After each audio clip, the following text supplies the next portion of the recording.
Hello and welcome to another episode of Dude, Is This Thing On? I am your host, Tyler Daswick, and joining me, as always, I shot him in the chest last night like a dirty bastard.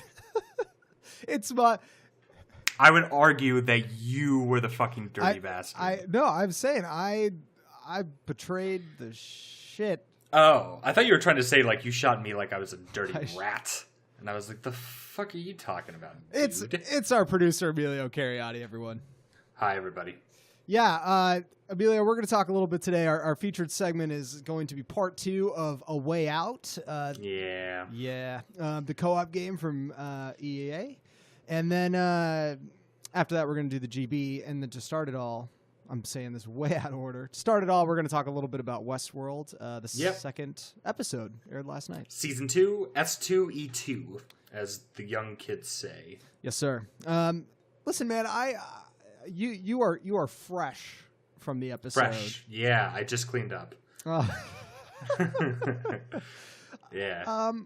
Can I ask you something? So in this episode, we get probably our biggest look ever at sort of like the global context of where Westworld might be. Yeah, sort of.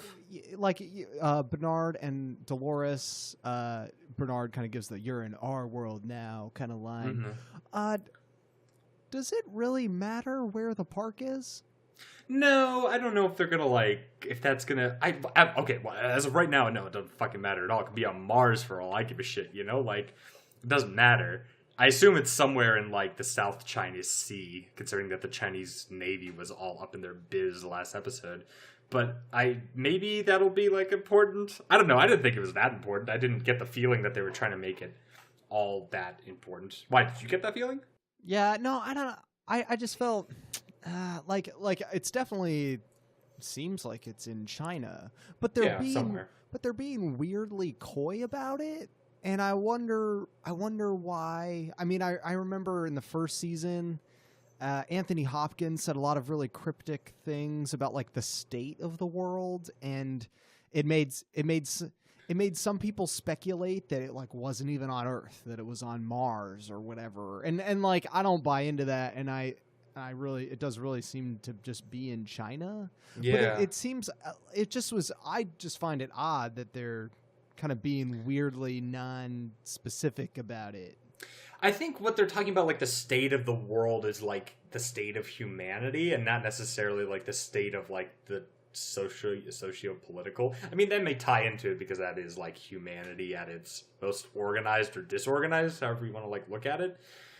But I don't know. I think when they say the state of humanity, they're talking about human ethics and where we are in the near future and how we're just have zero morals, or else it implies that, I guess, I'm assuming that there's some sort of future out there where there's zero morals and there's more crazy drugs and sex and debauchery and all this insanity. Maybe, I don't know. I mean, they are being cryptic about it, so maybe we'll talk about it more. I don't know. I didn't really get too much of that from this episode. I just got I didn't like this episode, to be completely honest. I thought it was kind of shitty.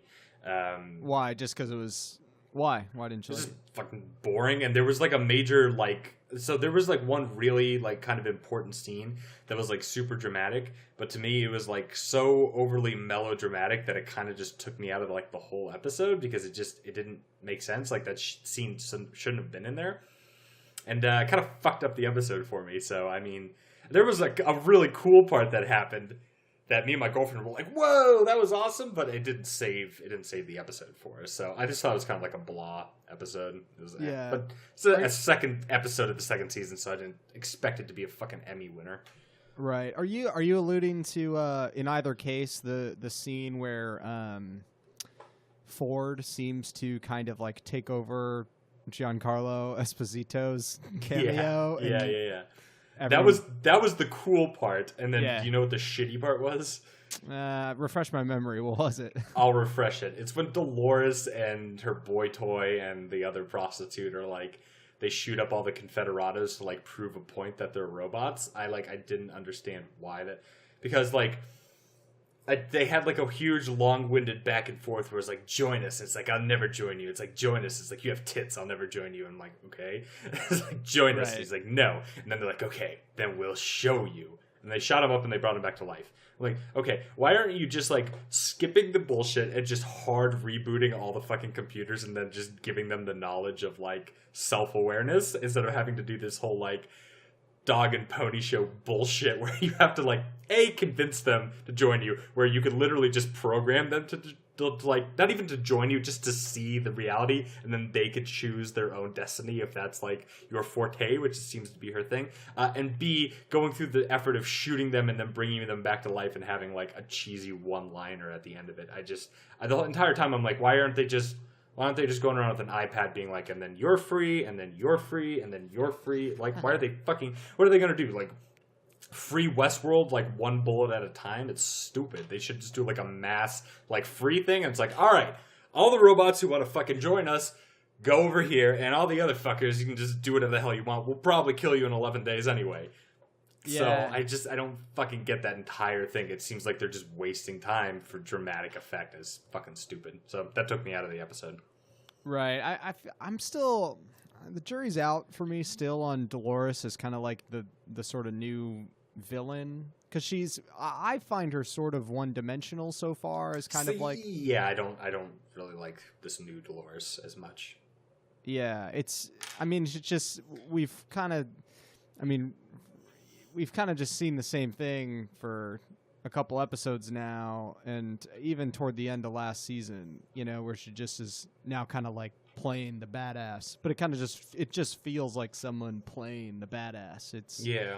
It's kind of it is melodramatic and kind of corny, and is kind of the classic like scene chewing villain. You're like, this just feels so blunt. I don't know. I think what they're going for is like to make her the like antithesis, the like the quintessential. That's probably the wrong word. Like the quintessential like bad cowboy villain, but like sort of with like a different twist on it. Obviously, because A, she's female, and B, she's a robot. And so like I feel like they let her like chew the scene a little bit and give her some like hammier personality characteristics that you would normally see in like a cliche like Black Bart sort of character, and I don't give a shit. I'd rather her be more like Maeve than be hokey dokey like cow wrangling Dolores, I feel like they should have just dropped that once she became self-aware, and so she just would have become like another Maeve, but she's still talking in like cryptic Western riddles, and it's like fucking kind of pissing me off. Yeah, I feel you. Well, listen, man, I will say some things come up in the next couple of episodes I'm excited to talk to you about. So we'll probably revisit Westworld at least a few more times during season 2. I'm more than happy to talk about it like every week, like a play-by-play. So I don't know, whatever you want to do. Yeah, we'll play it by ear, but we'll definitely revisit in some way or another. But I want to transition to a way out, man, because I feel like we've got a lot to hash. Yeah, I've got a bitch about this as well. I kind of have a lot of the same gripes, honestly. It was a disappointing weekend. Yeah, so here's kind of where I want to begin. I kind of want to sort of color the whole canvas first, and sort of talk about like kind of how our feelings, I guess, on the game changed as we played it. Because starting out, man, I remember in our part 1 podcast, we I think generally we were pretty positive about it. Yeah. I had a little starry-eyed like naivete to me about what the game could have been, and I thought I feel like I know where you're going with this, where we left the cast hopeful for the future of A Way Out, and we got a taste of the future this weekend.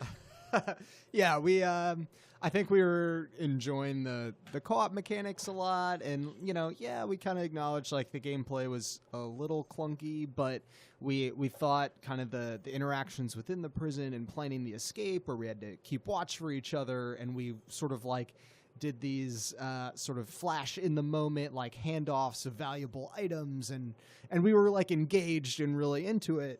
But for me, and then I'll let you kind of see if it was similar or different for you. But yeah, man. For me, man, going into this one, we started out our sort of like second time with the game, just as we were leaving prison, and we kind of enter the part of the game where it starts to sort of like contextualize Leo and Vincenzo a little bit.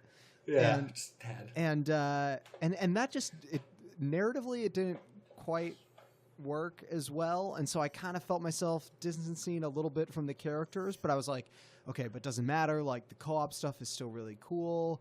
But then the gameplay mechanics started to break down. It weirdly started to get more and more individualistic, and like the challenges and the things that we were being asked to do, there wasn't as much teamwork. And then the ending happened, which tries to give a sort of like twist on co-op, but it just doesn't by then, like the story has kind of fallen apart so much that it doesn't really have a powerful enough context for you to really care about that twist.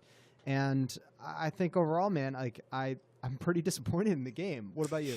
Yeah, no, you nailed it. Like, you pretty much just said everything that I was going to say, just with the eloquence of an actual writer. I just, like...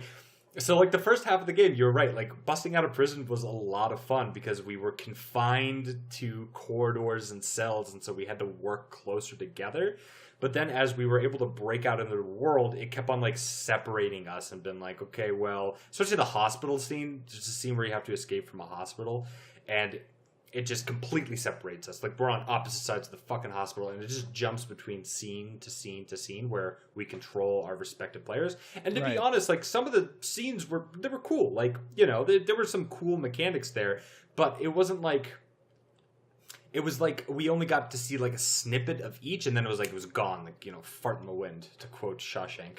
But, like... So, like, what I'm thinking of in particular is there was...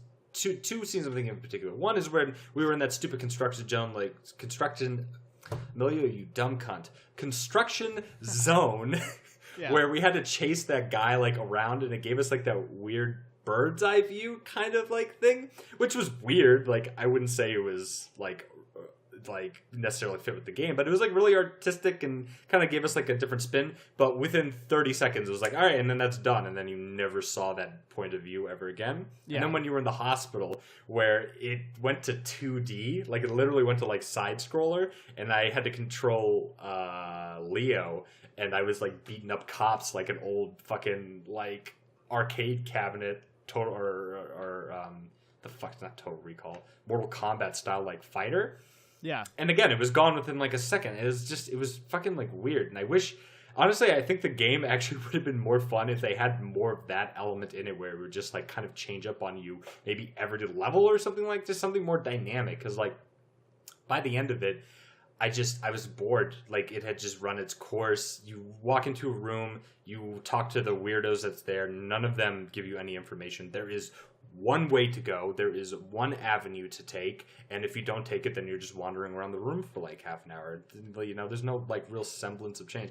And maybe that's just because we fucking missed the turnoffs where you could have done something different. But I highly doubt it. We were very thorough in a lot of those areas where we could explore, especially when we were in that farmhouse. We were in that farmhouse for like 30 minutes dicking around, just trying to see all the crazy shit we could do. Yeah.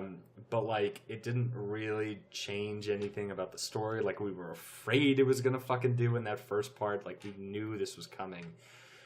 And it just, the story just, you're right, just fucking fell apart. And I didn't give a shit about the ending. It was very, very clear who was in the right and who was in the wrong, at least for us. I don't know if I influenced your decision or not, but for me, it was very clear that one character was a douche canoe and the other one was just a victim of circumstance. No, yeah, I totally agree with you on there. If you haven't played the game, these two guys try to bust out of prison, and then you find out right toward the end of the last act of the game that one of the characters has been an undercover cop the whole time, and is pretty much like used the other inmate to get to the cop's like real target and kill him. So kind of uses that guy as a means to an end. After you go and complete the hit, the cop like reveals himself in the game. It's the Vincent character, and they go to arrest Leo then, which doesn't make any sense because you completed the objective and now like how, you know, here's the thing. Like, I don't care if that's how like, actual like criminal justice works. You just cut out. You cut out hardcore. Oh, really? Okay. Yeah. Here's my problem with the ending, man. I don't care how real like criminal justice works, but this game draws so much from like cop movie cliches, prison movie cliches, crime movie cliches, that in all of those movies you kind of get the classic like, let's strike a deal so I can get more time, and that's weirdly like not on the table in this movie, where it feels like it is I'm going to kill you, and that's it. Right, it's such an obvious solution. You're like, wait, well, why do they have to arrest this person? It makes no narrative sense, and amid that sort of confusing context, the game then pits the players against each other for the first time in a final shootout that, for the two of us, felt completely unfair and had a total lack of ambiguity at all. We were actively talking during the shootout that Vincent is kind of a dick and deserves to die. Yeah, I was like, I told Tyler, because I mean I have more experience playing shooters, so when it pitted us against us like mano a mano, I clearly had like an advantage just like understanding gameplay and stuff. So initially I was winning, and I told Tyler, I'm like, listen, man, if you're like, I know you don't play video games all that much, but if you are like throwing it because you want Vincent to lose, don't. Just like let it play out. But honestly, we were really considering like, let's just shoot Vincent in the face like a bunch because he's such a dick.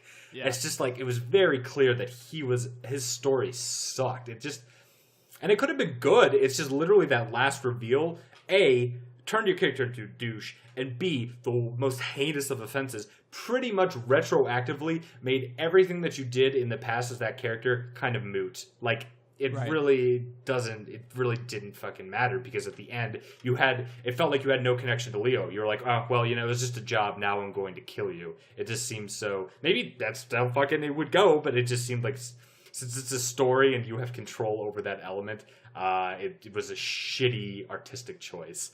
And it really ruined the game, to be honest. I mean, there's other things that ruined the game, but that ruined the story, to be fair. Yeah, and I was really disappointed because this guy, oh man, let's see if we can track down this guy who made the game. But this guy, Joseph Faros, I think his name is. Exactly. Yeah. So he also did Brothers: A Tale of Two Sons. Have you played that game? No, I haven't. I mean, I've heard good things, but honestly, people say good things about this game too, so I have no idea. So here's the difference between the games. I've played Brothers. I really like it. The gimmick of Brothers is that you play two characters at the same time. So one joystick is assigned to each brother. There's an older brother and a younger brother. And like any great video game story, the game plays with the mechanics of the interactivity between the player and the action. So do you mind if I spoil Brothers for you? Go for it. I'll probably never play it. So at the end of the game, the older brother is fatally wounded and dies, and you are left with just your one joystick to bury your older brother as the younger sibling. And so it's really affecting because, you know, you've been using this other joystick for the older brother the whole time, and it suddenly doesn't do anything. And so you're alone as the younger brother, and you have to finish the game by yourself. And you get toward sort of like the final sort of like sequence, and there's like three skills. One is to swim, another is to climb a ladder, and then you have to like throw a lever. And throughout the game so far, those were things only the big brother could do. And so as the little brother, you see this huge body of water, and you try to approach it with, you know, his joystick, and he can't get very far, and because he can't swim. And it is only, and there's no prompting, but it's only when you as the player try the older brother's joystick that the little brother takes tentative steps into the water and he begins to swim. You literally have to use what the older brother taught you, both in the game story and as a player, to complete the game. So it has like this really cool affectation about like the legacy of the older brother is present in the story, but also present in the gameplay. It's really, really cool. God, how does it go from that to this, where it's just like it's hollow? You know, that sounds so.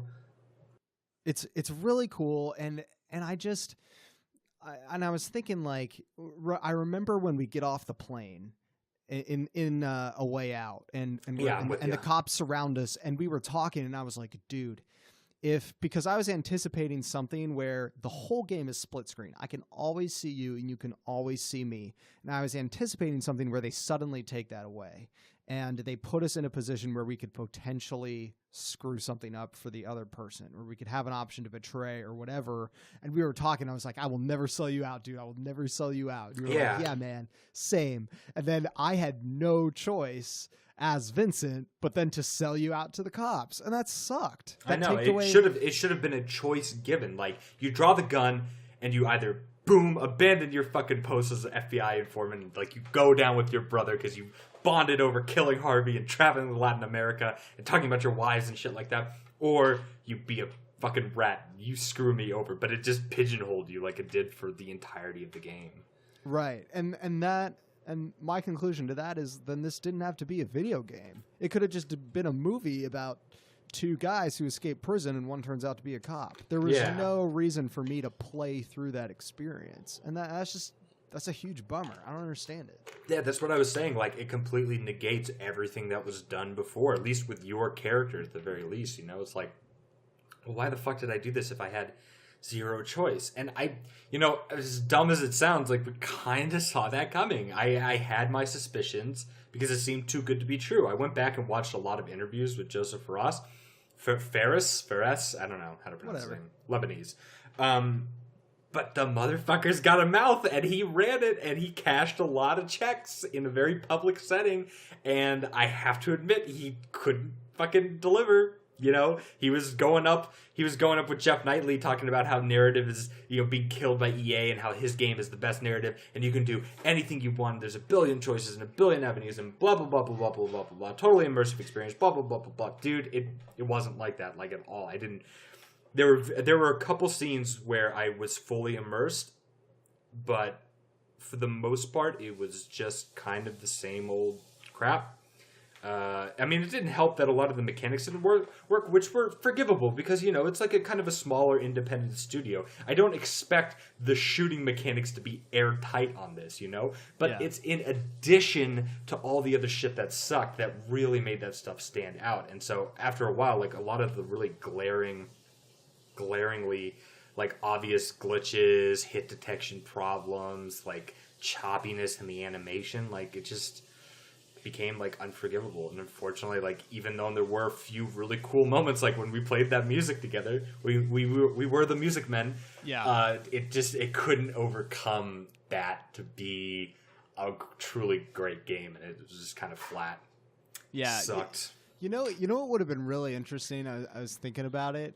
They should have whoever picks. So we actually switched characters halfway through to just kind of that's important to note. He started off as Leo and I started off as Vincent, and then we switched around like the second playthrough just for shits and gigs. Right, but imagine if at the beginning of a playthrough, we picked our characters and then they lock us in. Yeah, and they do they could do a split screen, they could do whatever. But they tell me from the very beginning that I'm an undercover cop and I'm going to sell you out. I was just thinking about that, and then you have to keep that a secret or something. That would have been so fucking cool. The betrayal would have been real. Like, that would have hurt so much more that my best friend would have had to bullshit that to me or something. And maybe I had my own secret, like I'm going to betray you and try and kill you or something like that. Yeah, halfway through. Something, Damn. Yes. That would have been fucking so much cooler. Because you know what that does? Like, it actively involves us as players in the decision making. Like, imagine if, in the prison break sequence or, where we have to crawl under the bridge or get a cop car and drive through. If it's my job, like, maybe there's a requirement where, like, I can't kill any cops, but I have to still somehow, like, keep up the masquerade in front of you so you won't figure it out and be like, hey, like, man, Tyler has Tyler killed anybody? You know, like that. If it had informed the missions and the decision making, that would have been so cool. Because the other thing is, like, every time it kind of gives you that, like, those options, it presents them as like you can do it Leo's way or you can do it Vincent's way, which is either like, you know, team chaos or team like sneaky stealth, stealth or like assault, essentially. Right. And man, like, if we had sort of known that context and that end game, that would have made those choices pretty compelling and interesting. But as it actually played, there was one option that was clearly very fun and exciting, and another one that was a little more boring. Right. It just was kind of more boring. And so we're always like, oh, well, like, doesn't feel like it really matters, so let's just do the fun one. And so we were stealing cars, and we were, you know, threatening people and smooth talking and, you know, all that, like, all that stuff. And we were just giving ourselves a fun experience and trying to involve ourselves. And the game kind of bit us in the ass for that. It was ridiculous, man.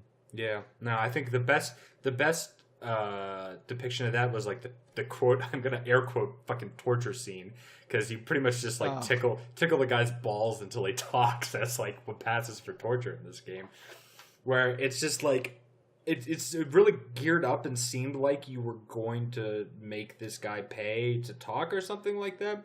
And at first I was like, well, let me take a crack at it as Leo, because I was playing as the more aggressive character. Like, let me take a crack at it.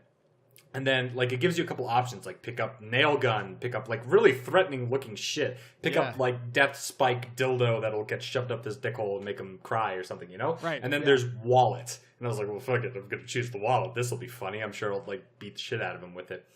No, I open up the wallet, and I take, what the fuck do I do? I take out his car keys that are in his wallet for some reason. And I'm like, hey, man, is this your car? And he's like, yeah. And I'm like, not anymore. Throw the car keys off the thing. I was like, oh, that's funny. Let me pick up the nail gun now. Really, like, give it to this guy.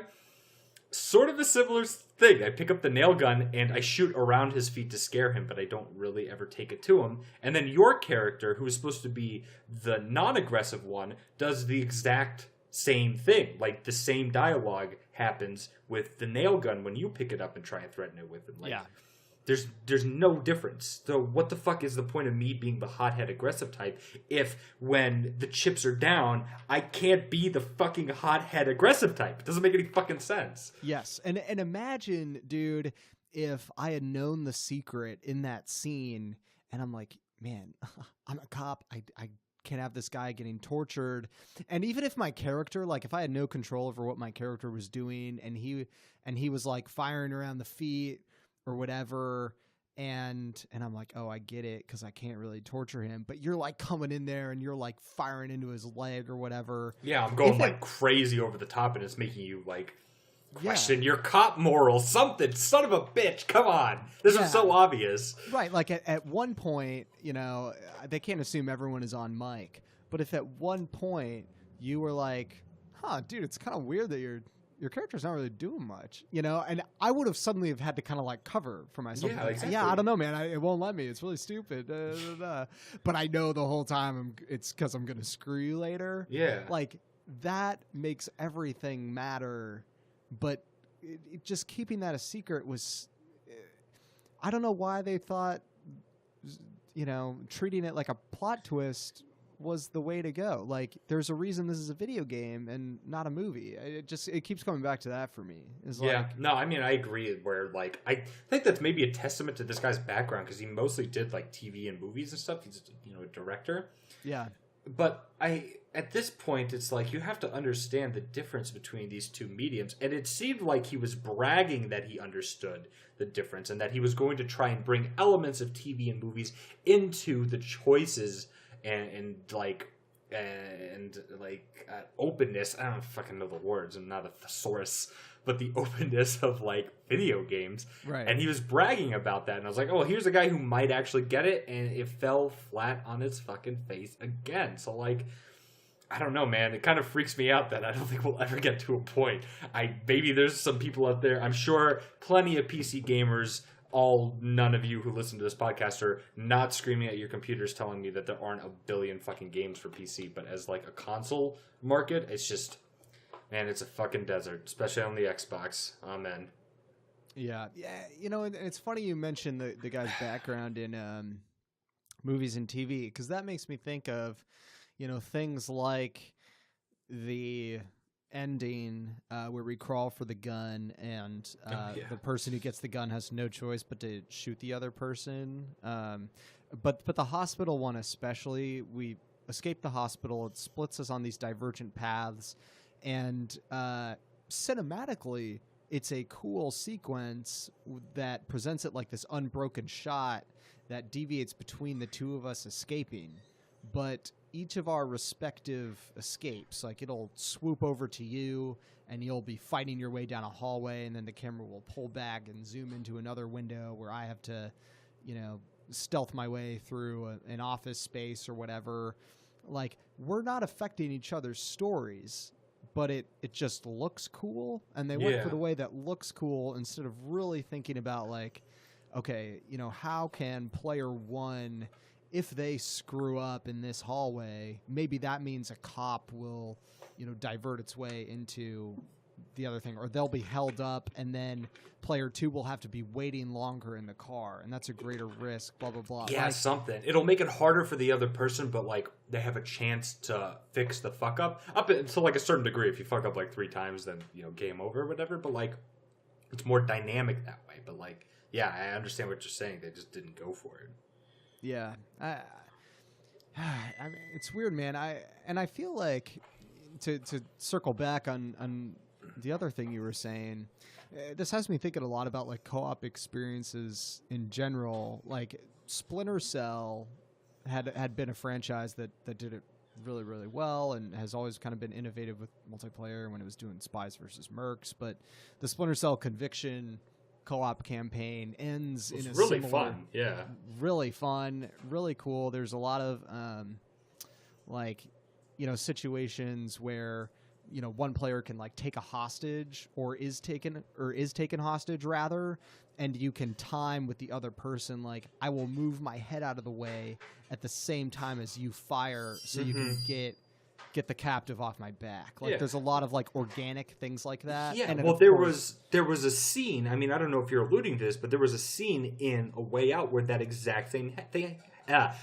God damn it, Emilio, where that exact same thing happened, where I was taken hostage and you had a shot, and my mind went back to Splinter Cell, and I'm like, oh, here's obviously what you're supposed to do. You're supposed to move your head, and then I'm going to tell you when, and then you waste the fucking guy. We tried for like 3 minutes to do that to no avail, and then I eventually just got my head shut off. Apparently what you're supposed to do is slowly scuffle over to a bookcase or whatever and smash your guy into it, thereby giving him the clean shot. Like, it just, nothing seemed organic about that. Like, I didn't come to that conclusion on my own. I literally had to die for me to be like, okay, obviously I'm not supposed to do that, and that sucks.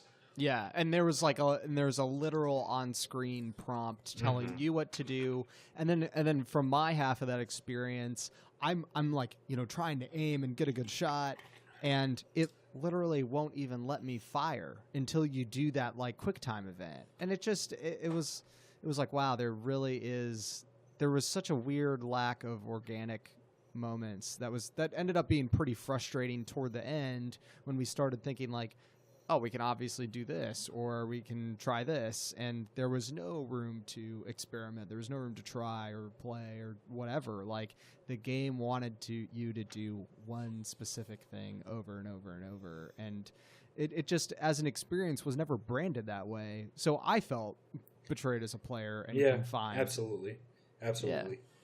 Yeah, but I wanted to ask you too, like, it has me think of sort of like the landscape of co-op games, and I feel now like we're seeing a little bit more prevalence of, like, drop in, drop out kind of co-op. Like, I think Far Cry 5 had, like, fully integrated co-op where a second player could enter at any time. But I don't know, I feel like I would like to see more people try something like A Way Out that can only be experienced in 2-player. Yeah. I think we're going to see more of that, because for all its faults, A Way Out did do a couple things really well. That like I said, the split screen where you can see the other person playing with you, even if you're online only, it bridges that gap perfectly. Because a big complaint of a lot of modern gamers is, you know, the death of split screen and console sharing and all that shit, you know. But, like, this sort of, like, this sort of like negates that and lets you play online, but also have the same exact experience as if you were sitting on the couch next to me.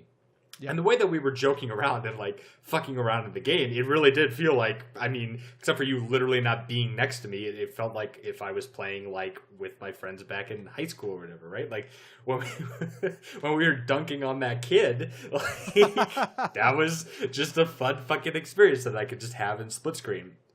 So I feel like it did that well, and it did the fact that I didn't have to buy the game, which thank God, because God bless you, but now we're even for Far Cry 5. Like if I had to spend $60 on that, I would have been very angry. $120 total in order to play that game. I would have been pissed off because there's nothing outside of it, you know. And so I thought that was good too. I don't know if that's necessarily going to be replicated by big AAA games because they're all about the money. But maybe. I feel like you'd probably get a lot more people playing your game if you didn't have the commitment of dropping $60 and then finding out that you're just playing a shitty co-op experience with your friends. So I think that the future will have more games like this, and I think they will be, hopefully, better done. Yeah, I wonder, you know, when co-op is, it's not like slapped on top of games, but sometimes it is. Not anymore, man. If anything, it's the opposite. Oh, really? What do you mean? Oh, well, co-op. I thought you said multiplayer. Excuse me. I wasn't paying attention. No, never mind. You're probably right. Co-op is slapped on. Excuse me. I'm just going to go shut the fuck up in the corner for a second. Yeah, no, I just like, I think of like Far Cry 5, like the two of us playing together, but even like online, you know, there's a way to play A Way Out where I just find A Way Out player, and that doesn't feel like that much fun. No, I don't know. Would suck. Yeah. But I don't know, maybe the future will hold a better experience for that. Like, I've played some co-op experiences. I've played a little Gears of War, like, online. It's not as fun, but, like, if you need to get, like, an achievement or something, then, you know, you just play a little Gears of War, like, co-op with a rando. But, yeah, I mean, nothing beats, like, playing with your buddy that you can communicate with and shoot the shit with, you know? You're really, very rarely going to get that experience. Like, I've been playing online games for a long time, and I've made a couple friends here and there, but they're very specific to a game. Like, I have a group of people that I used to play Destiny with, and then they would really only play Destiny and maybe, like, one other game, you know? And so it doesn't, like, spread beyond whatever game you're just currently playing. So, I mean, I don't know. I feel like that's always going to be kind of hollow, just jumping in and out with a rando for a fully co-op experience. Yeah. Did you ever play Cuphead? We've been talking about it a little bit. I have it, and I played the first couple levels, and it's really fucking hard, and I kind of lost interest. Not to disparage it. I'm sure it looks like a fantastic fucking game, and I super seriously want to play it, but I really want to play it co-op with someone else and not by myself. So if you were down, I already have it, and I'm sure you could probably find it for a little bit of a discounted price, like online on the store. I'm sure it's probably not the full price now. Like, I would be down to try and play that with you if you wanted. Okay. Yeah, no, I'm bringing it up because I was thinking about looking into it. Oh, you're proposing that we play? Yeah. How delightful. Yeah, I mean, because that's one of those I was thinking, like, there must be a clear difference of just, like, finding some rando online versus, you know, playing with a buddy. It's not like there's a ton of, like, strategy and coordination or, like, really communication necessarily, I wonder. Mm-hmm. But, you know, what this game did for me was I kind of realized how much I really value, like, a for lack of a better word, just like a truly cooperative experience. Like, playing games with strangers doesn't really appeal to me. But yeah, I mean, same. But I was excited about A Way Out. I was like, oh, this is tailor-made for, like, you know, the two of us to, like, do together. Like, man, what kinds of things are they going to have in store? And so, like, that's why I'm disappointed, because it's just like, man, that was kind of a missed opportunity. Like, yeah, no, it was. I mean, the most fun that we had in the game is when we weren't really playing the game and we were just dicking around, you know? Right. But that was because we knew each other. Now, I'm sure you were making this point to gotta say it again. Imagine playing that with someone that you have no idea who the fuck they are. Or worse yet, like 90% of the time when I play multiplayer games, I don't have my headset in, or if I do, I'm muted. Like, I'm not gonna fucking talk to someone on Battlefield. I'm just gonna shoot them, you know, like, or pick them up or whatever. You don't really need to have that much team coordination. Like, imagine trying to do this game where there are some moments where you truly do need to tell the person, like, okay, I'm going to do this, and then you are going to do this. Like, imagine trying to kick down a door and a way out with someone that you're not talking to. It'll take you like 10 minutes. Yeah. Can you think, just off the top, I don't mean to put you on the spot, but can you think of like co-op centric games that were really successful? I'm trying to co-op centric. I mean, I'm sure. I mean, co-op centric. I know some games that like maybe weren't built around like a co-op experience, but were very fun cooperatively. Like if you play Combat Evolved, that's really fucking fun. If you play any of the Gears of War games, honestly, like I think it's always more fun to do it with a friend. Yeah. Especially if you're doing like, you know, horde mode or anything like that. Like I remember Gears of War 2, me and my friend Vincent. Holy shit, man. We would I can't remember the name of the map, but it's the one that's got like the 2 cottages on the other side of the river. And we would just hold up on like the second loft story and just sit there for 50 fucking waves and try and like hold out, man. And that shit was fun. Oh, you know what's a good example? Like Left 4 Dead. Something like that. Damn, you're totally right. Yep. That was pretty much tailor-made for more of a co-op multiplayer experience. Not necessarily co-op, but most people had like 3 other friends with them on a couch, like doing split screen. Yeah. But we played that a lot. Yeah, we played the first one a shit ton, and then I played the second one a shit ton with my other friends, like in high school. Went to like Hack Shadows and shit. Yeah, and you know what was really smart about that game is it required communication to an extent where even if you were kind of like matched with strangers, you could the game had like a language to it that you could fall into and share with another person. Like you had to call out where a witch was. You could always point out like weapons and supplies. Yeah. And, you know, if someone, the game had like had a lot of visual cues to this too. Like it would, characters would be outlined in certain colors if they were in trouble or whatever. There was plenty of alerts, like so-and-so startled the witch, which was that was the worst. You beat the jackass who fucking startled the witch. Yeah. So like you could exist without the communication, but I feel like from a design standpoint, the game really did facilitate like a relationship in a weird way with another person, even if they were just a stranger. Like that to me is the sign you made a really good co-op game. Yeah, I mean, it's coming from a fantastic fucking studio that really just knows gameplay and knows community. I mean, I don't think there's another video game company out there that knows how to build a community better than Valve, and so that is a testament. And they did it like 10 years ago. I think when did Left 4 Dead come out? Like 2008, 2009, so like 10 years ago. Like they were really ahead of the curve. Honestly, A Way Out could have been better if it had taken some fucking cues from that game.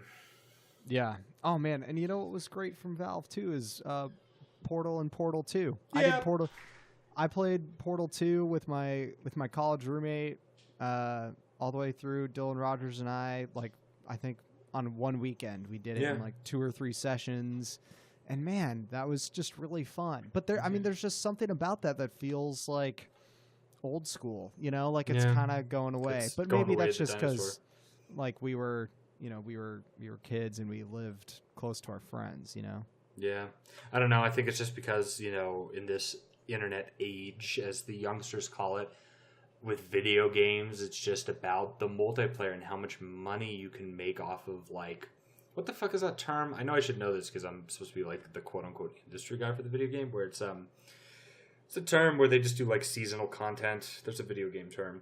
I can't remember what the fuck it is. I mean, it's not like microtransactions. No, but microtransactions is like a subgenre of it.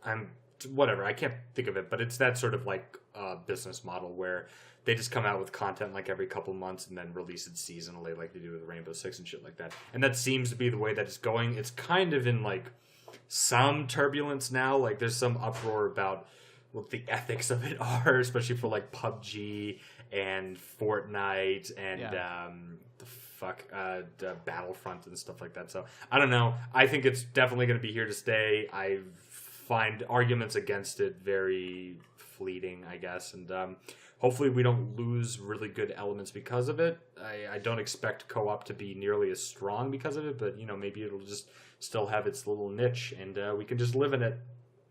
Yeah. Man, dude, I looked up Left 4 Dead. 2008. It's almost 10 years old. Yep. God. And holds up great. Holds up great, man. I still play the second one from time to time. Yeah, and that's only a year later after the first one. So that's 9 years old. Man. But anyway, man, that's a way out. Disappointing. We don't recommend it. Yeah. I mean... Yeah, I can't recommend it. Don't. If someone's already bought it, then play with them, but don't try not to buy it yourself. Yeah. I mean, thank goodness we only had to buy one copy. Yeah. Well, listen, man. Let's move on to the GB. You have anything off the top, or I could start if you want. Please start, because I completely forgot again. Okay, that's cool. Every fucking week. I wanna hit the books a little bit for the GB. I reread my favorite memoir of all time last week, and it relates to the podcast because the memoir is Born Standing Up by Steve Martin. Oh, interesting. Man, it's awesome. It's 200 pages. He doesn't dick around. He doesn't waste time. And the whole thing basically follows his comedy career, so it doesn't really get into the movies a whole lot. It doesn't enter his later life. It barely enters even his family life. It's really just about his relationship with comedy. And man, it's revealing. And he talks a lot about his days when he was scrapping and touring and young. But then it really gets into the days where he was mega famous and in the 70s and 80s, and he is just such a unique comedic figure. Have you ever watched some of his stand-up from his heyday? Yes, Steve Martin is a big part of my comedic upbringing. My dad was a huge Steve Martin fan because my dad was a really big SNL fan, early SNL days. Okay. And not only that, but I'd seen Steve Martin in so many movies from the 70s and 80s that my dad used to make me watch. I love The Three Amigos, The Man with Two Brains, what the hell's the... God, I'm totally fumbling now because all these movies are going through my head. Well, he has The Jerk, which is the quintessential Steve Martin comedy. He constantly makes fucking cameo appearances either on SNL or different shows. It's just... He has his master class. I see advertisements for him on YouTube in his master class now. He's like this larger than life figure that he was such a staple. I don't think there's a comedian alive today that you couldn't be well, who was an inspiration, and they wouldn't at least mention Steve Martin. Yeah. He.